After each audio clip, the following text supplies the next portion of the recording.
wabarakatuh. Halo teman-teman semuanya, perkenalkan kami dari kelompok 3, mahasiswa program studi Statistika Universitas Negeri Gorontalo. Nama saya Niluh Diani Suarningsih bersama dua rekan saya yaitu Mutiara Ilato dan Bella Silvana. Pada video kali ini akan menjelaskan materi kelompok 1 mengenai awal perkembangan statistika secara umum. Tujuan dari dibuatnya video ini adalah untuk memenuhi tugas mata kuliah filsafat ilmu. Teman-teman, penasaran nggak gimana sih sejarah awal perkembangan statistika secara umum? Nah, teman-teman, perkembangan statistika diawali sebagai suatu ilmu yang membahas cara-cara pengumpulan angka sebagai hasil pengamatan menjadi bentuk yang lebih mudah dipahami.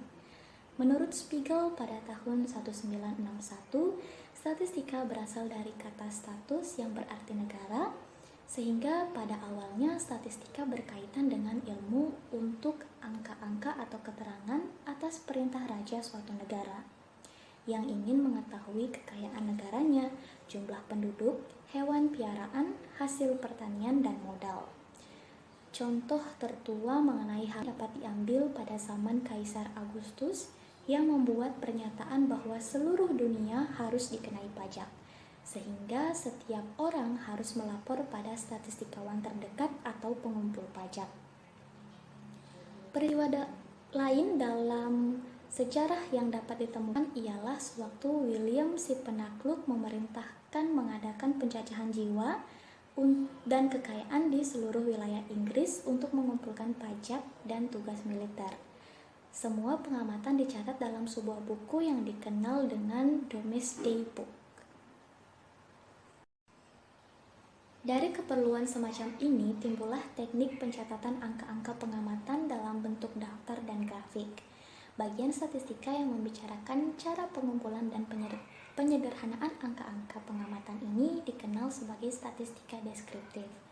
Statistika deskriptif dapat berkembang tanpa memerlukan dasar matematika yang kuat selain kecermatan dalam teknik berhitung. Nah, sejak tahun 1700-an, analisis data yang dilakukan secara deskriptif berdasarkan tabel-tabel frekuensi, rataan, dan rakam untuk sampel atau contoh ukuran besar. Kemudian pada tahun 1800-an merupakan awal penggunaan grafik-grafik untuk penyajian data seperti histogram yang sejalan dengan penemuan sebaran atau kurva normal. Nah, pada tahun 1820 sampai 1920, Florence Nightingale yang merupakan seorang perawat yang terkenal dengan inovasi di bidang ilmu perawat, merupakan pelopor dalam penyajian data secara grafik. Selama Perang Crimean, Nightingale mengumpulkan data dan membuat sistem pencatatan. Dari data tersebut dapat ditentukan tingkat mortalitas yang dapat menunjukkan hasil perbaikan kondisi kesehatan yang cenderung menurunkan tingkat kematian. Selanjutnya, data tersebut disajikan dalam bentuk grafik yang merupakan suatu inovasi statistika pada waktu itu. Penggunaan istilah statistika berakar dari istilah-istilah dalam bahasa Latin modern, statisticum collegium yang berarti wan negara, dan bahasa Italia statista yang berarti negarawan atau politikus. Istilah statistik pertama kali digunakan oleh Gottfried Arkenwolf pada tahun 1719 sampai 1772 yang merupakan seorang guru besar dari Universitas Marburg dan Göttingen. Gottfried Arkenwolf pada tahun 1749 menggunakan statistika dalam bahasa Jerman untuk pertama kalinya sebagai nama bagi kegiatan analisis data kenegaraan dengan mengartikannya sebagai ilmu tentang negara atau state. Pada awal abad ke-19 telah terjadi pergeseran arti menjadi ilmu mengenai pengumpulan dan klasifikasi data. Sir John Sinclair memperkenalkan nama dan pengertian statistik ini ke dalam bahasa Inggris. Assalamualaikum warahmatullahi wabarakatuh. Perkenalkan, nama saya Mutiara Ilato dari kelas Statistika A, kelompok 3. Di sini saya akan melanjutkan pembahasan yang sudah dibahas oleh teman saya sebelumnya. Tokoh yang selanjutnya itu E.A.W. Zimmermann. E.A.W. Zimmerman mengenalkan kata statistik ke negeri Inggris. Kata statistik dipopulerkan di Inggris oleh Sir John Sinclair dalam karyanya yaitu Statistical Account of Scotland pada tahun 1791 sampai 1799. Namun demikian, jauh sebelum abad ke-18, masyarakat telah mencatat dan menggunakan data untuk keperluan mereka. Pada awalnya, statistika hanya mengurus data yang dipakai lembaga-lembaga administratif dan pemerintahan. Pengumpulan data terus berlanjut dan khususnya melalui sensus yang dilakukan secara teratur untuk memberi informasi kependudukan yang selalu berubah. Kemudian dalam bidang pemerintahan, statistik telah digunakan seiring dengan perjalanan sejarah sejak zaman dahulu. Kitab Perjanjian Lama mencatat adanya kegiatan sensus penduduk. Pemerintah kuno Babilonia, Mesir, dan Roma mengumpulkan data lengkap tentang penduduk dan kekayaan alam yang dimilikinya. Data yang berhasil dikumpulkan pada saat itu sangat berguna untuk keperluan penarikan pajak dan rekrutmen tentara. Pada abad pertengahan, pemerintah Inggris mulai melakukan pendaftaran lahan yang dimiliki oleh penduduk. Pada tahun 762 Masehi, Charlemagne ini meminta deskripsi yang lengkap tentang kepemilikan gereja.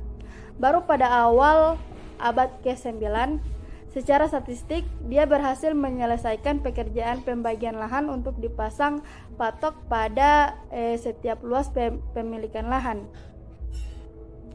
Sekitar tahun 1086, Raja William the Conqueror meminta penulisan buku yaitu Domesday Book, sebuah buku yang mencatat tentang kepemilikan luas serta nilai kekayaan lahan di Inggris.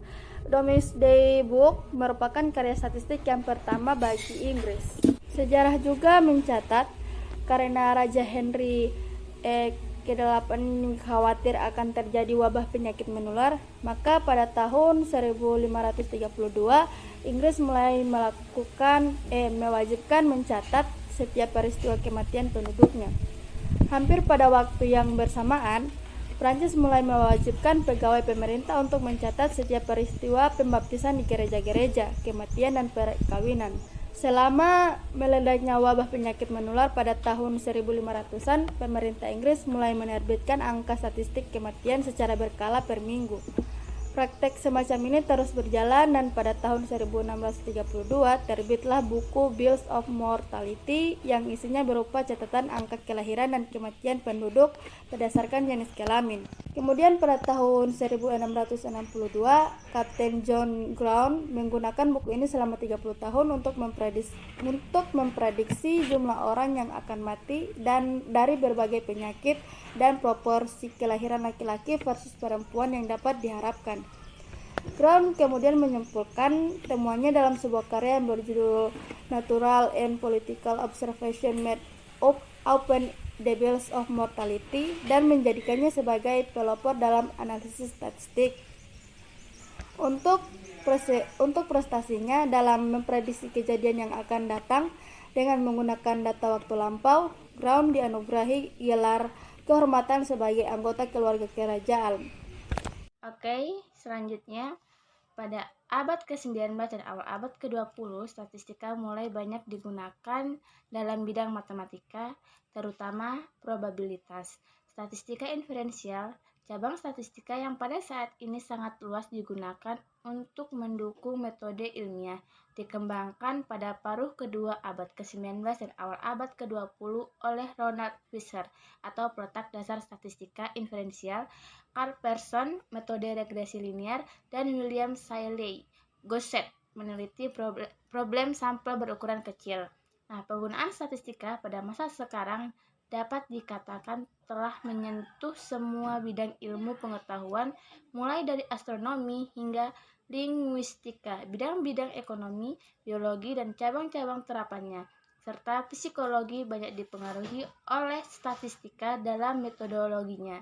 Akibatnya, lahirlah ilmu-ilmu gabungan seperti ekonometrika, biometrika, biostatistika, dan psikometrika. Perkembangan statistik di Eropa mulai signifikan pada abad pertengahan, namun di Amerika baru pada tahun 1790 peraturan pemerintah federal AS mengharuskan sensus dilakukan setiap 10 tahun.